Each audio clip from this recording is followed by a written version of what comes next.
Maybe two to four a year or something like that, if that many. In parts of the canal that are now under the control of Panama, there have been complaints that things have gone sour, with charges the Panamanians have let sections the Americans once controlled fall into disrepair. Joe says whether or not that is true, the canal still seems to run smoothly, with few changes from when the U.S. ran it completely. Just ahead of the ship now are the Gatun locks, the final hurdle on this 8-hour venture from the Pacific to the Atlantic Ocean via the Panama Canal, which means that after the ship passes through them, Joe's job is over, at least for this day. As the freighter clears the last set of locks and is ready to head out to the Caribbean, then the Atlantic Ocean, Joe is picked up by a crew boat and will be up again early tomorrow to take another ship through the Panama Canal.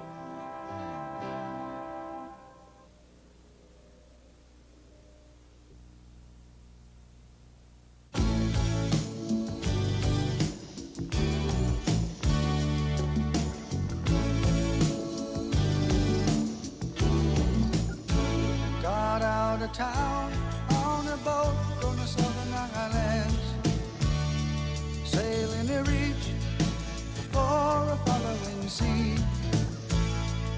She was making for the trades on the outside and the downhill run to Papa Ede.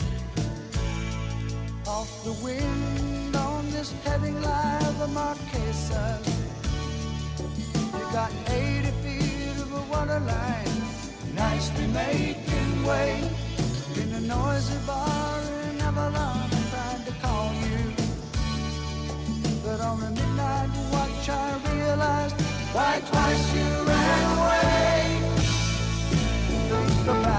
Think about how many times I've had fallen.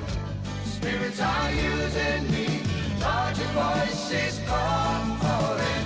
What heaven brought you and me cannot be forgotten. I have been around the world, looking for that woman girl who knows love can endure, and you know it will.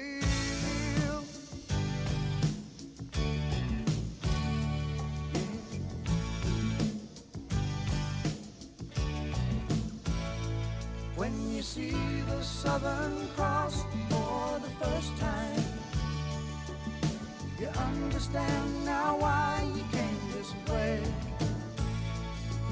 'Cause the truth you might be running from is so small, but it's as big as the promise of a coming day.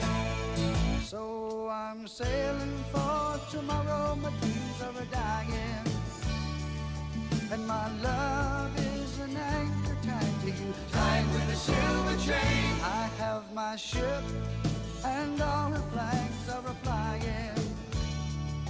She is all that I have left, and music is her name. Think about how many times I have fallen. Spirits are using me, Lord, your voice is calling. What heaven brought you and me cannot be forgotten. I have been around the world, looking for that woman girl who knows love can endure, and you know it will, and you know.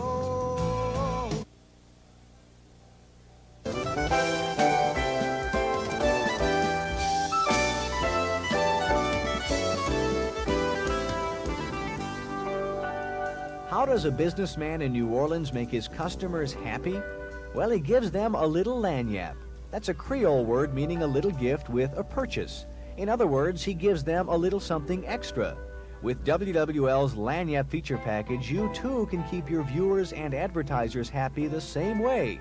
you can add a little something extra to your news or information program with our lineup of experts. As America's toughest lawyer, Roy Cohn has earned the reputation of enjoying and winning a good fight. His success in the courtroom has earned him a client list ranging from members of the Ford family and Mick Jagger to Arab oil sheiks and the New York Yankees. Recently, Cohn turned his efforts in a new direction with a best-selling book, How to Stand Up for Your Rights and Win.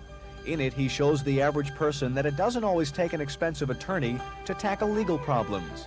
Now, the information Cohn provided his readers is available to television viewers in a series of short, to-the-point features. Here we are at Studio 54, no doubt the hottest club in the United States. If you talk about a legal piece of paper to these guys and gals having a good time, they probably think you're crazy. But a good time might lead to a serious, lasting relationship, and then a legal piece of paper might become important. Whether the problem is small, the dry cleaners ruined your best suit, or large, you're about to be arrested, Cohn uses his legal expertise to provide no-nonsense solutions. According to New York Times food writer Craig Claiborne, Paul Prudhomme is a celebrated, internationally known chef who just happens to have been born in the United States. The most important creative force in the art of Cajun cuisine, Paul Prudhomme's reputation has grown to the point that he is generally recognized as one of America's best chefs. From his New Orleans French Quarter restaurant, K. Paul's Louisiana Kitchen, the K stands for his wife Kay, Prudhomme cooks up everything from simple South Louisiana country recipes to international favorites. Now he takes his unusual cooking style to television with a series of tips ranging in length from 2 to 8 minutes. There we have eggplant bayouteche. Presenting anything from a simple everyday dish to an extravagant specialty, Chef Paul delivers his food and cooking tips in a free and easy style that turns learning into entertainment.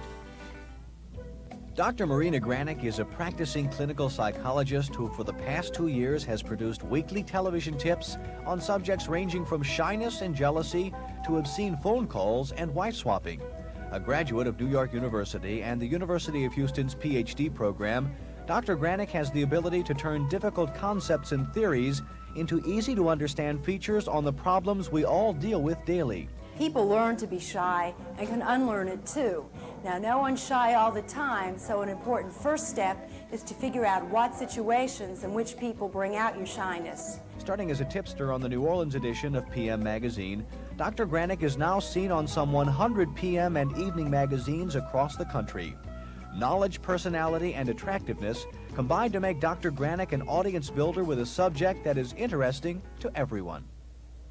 Long on common sense and short on pretense, New Orleans Saints head coach Bum Phillips is one of a kind. His approach to sports is as distinctive as his lizard-skin cowboy boots, flat-top haircut, ever-present Stetson, and easy-going howdy. Unlike most coaches who take to the air with a Monday morning quarterback's report on Sunday's action, Bum Phillips gives viewers an insider's look at life in the NFL. With no-nonsense comments on subjects ranging from the computer's role in pro football to criticism of the referee system, Bum's ideas about the country's most popular sport are 50% gridiron, 50% sagebrush, and 100% straightforward. You know, my goal, everybody says, you know, a football coach is born to be a football coach, but I took up football coaching until I thought I could get me a better job.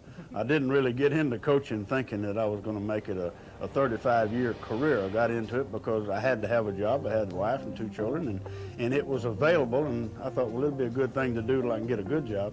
Each Bum on Football segment is geared not just for the football fan, but also for the viewer who appreciates the homespun wit and honest warmth of this country boy turned football genius. Roy Cohn, Chef Paul Prudhomme, Dr. Marina Granick, and Coach Bum Phillips. 4 people to help you add a little something extra, a little lagniappe to your news or information program. Bruce Thomas or Richard Aiken can answer any questions you have.